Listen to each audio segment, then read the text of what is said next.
Hello everyone, welcome back to the MrTechKee YouTube channel. Today in this video I will show you how to lock or hide your WhatsApp chat. This is a pretty simple process that does not require any third-party apps.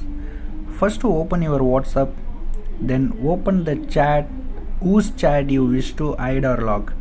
Then tap the profile name and click the chat lock option.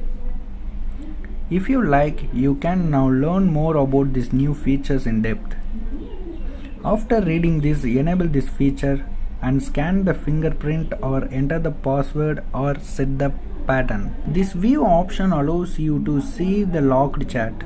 Using this method, you can lock multiple chats. Now you are thinking how to view and message the hidden or locked chats. Click to open the WhatsApp app, swipe up to down side to get to the lock chat option.